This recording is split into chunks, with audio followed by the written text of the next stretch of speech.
My name is Britt Stabler, and this is called False Flag. In 1990, the renowned Black artist David Hammons made a piece called African American Flag, which is a fabric piece, a flag, which replaces the red, white, and blue of the US flag with the red, black, and green of the Pan-African Unity flag, made famous in the early 20th century by Black nationalist Marcus Garvey and his Afrocentric organization, the Universal Negro Improvement Association. I own a reproduction of the piece that I bought at the gift shop of the Studio Museum in Harlem. While it may remind art aficionados of Jasper John's earlier paintings of the flag, Hammond's piece came on the heels of two other controversial flag pieces. The first, from 1988, is by Hammons himself. How You Like Me Now, an enormous painting of Jesse Jackson as a white man with blue eyes and blonde hair, was attacked during its initial installation with sledgehammers by Black protesters. When the piece was finally installed, a US flag on a small pole was placed next to the painting, along with a row of sledgehammers. The second infamous flag was exhibited in 1989 when the young Black artist Dred Scott created an installation for his thesis show entitled, "What is the Proper Way to Display a US Flag?" In this installation, viewers had to step on a US flag that was laying on the floor in order to write in a guest book that sat on a shelf below an image of deceased US troops returning home in flag-draped coffins. Among many other detractors, this piece drew the public ire of none other than then-President George H.W. Bush. In this historical context, African-American flag might be read as a lighthearted, if pointed, provocation. But a review of Hammond's oeuvre, at that time as well as now, reveals an artist expressing a far stronger interest in connecting to his Black community and Black history than with scoring points in the art world. He says in a rare 1988 interview, quote, "The art audience is the worst audience in the world. It's overly educated, it's conservative, it's out to criticize, not to understand, and it never has any fun. Why should I spend my time playing to that audience? That's like going into a lion's den. So I refuse to deal with that audience, and I'll play with the street audience. That audience is more human, and their opinion is from the heart. They don't have any reason to play games. There's nothing gained or lost." Unquote. Taking account of these reflections, African American flag can now be read as a statement of pride or a claim of ownership, demanding the 40 acres and a mule that were promised and never delivered, payment for the building of the American economy on the scarred backs of kidnapped generations that were never granted citizenship, payment on behalf of descendants still lacking the basic standing of citizenship, still unprotected by the laws, and still awaiting some benefit from the financial and cultural wealth created by and stolen from their ancestors.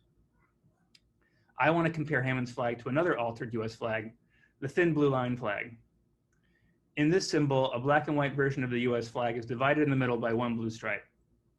Initially created to honor fallen police officers, this flag has become a symbol of explicit white supremacy, as demonstrated with its appearance in the 2017 Unite the Right rally in Charlottesville, Virginia.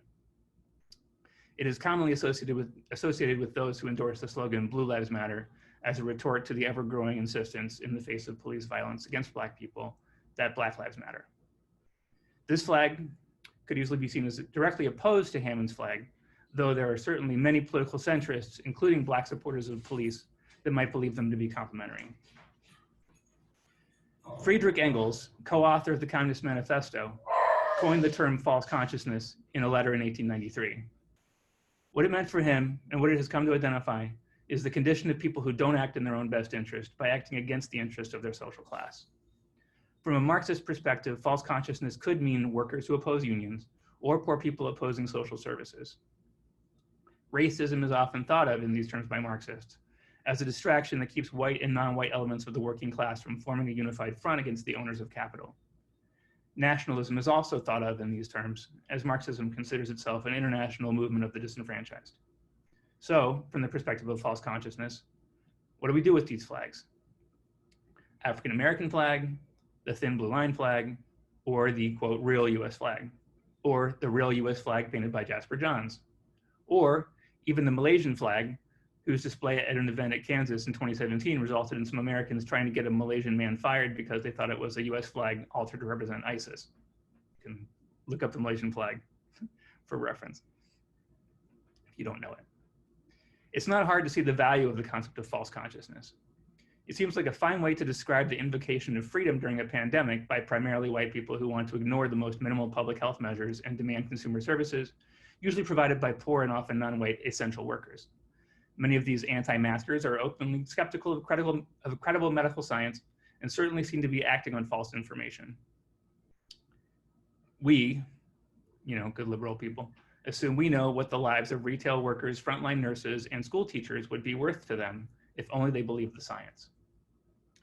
But I suspect that, provided with clear, incontrovertible, and understandable evidence to the contrary, there aren't many anti-maskers who are likely to change their minds on the matter of prioritizing public health, at least not without losing a loved one. And the reason is that their consciousness is not false, nor is it true. False consciousness is an oxymoron. The concept of truth does not apply to consciousness, which is itself every bit as undeniable a fact of existence as a visible flag, which appears in consciousness as a piece of colorful fabric, or as an invisible virus, which appears in consciousness as the experience of watching the news, watching someone die, or gasping desperately for air, all of which apply equally to COVID and to the murder of George Floyd and others killed by police.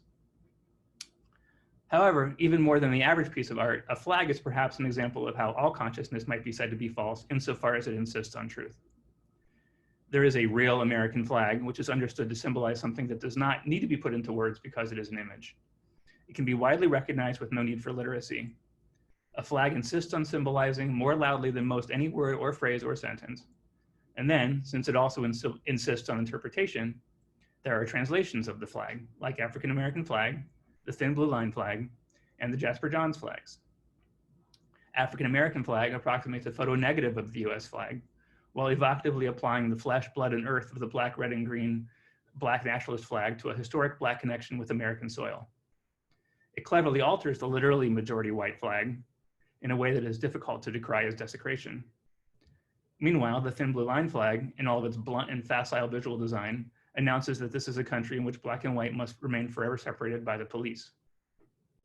The Jasper Johns flag creates a representation that is indistinguishable from the thing it represents. A painting of a flag is effectively a flag. African American flag could be a powerful Black aspiration, though. African American flag could be a powerful Black aspiration, though to a Marxist, it may represent identity politics co-opted by the state.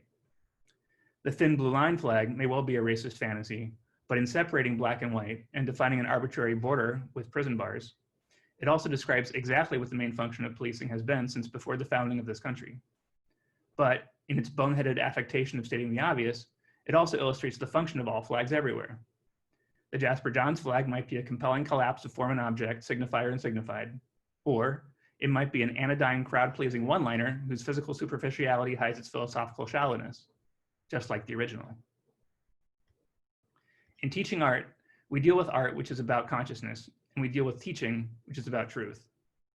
Flags fly on schools and hang in classrooms in order to continually make us think we intuitively know how those things are supposed to come together, through intuitively knowing why we are in those places, with those people, doing those things.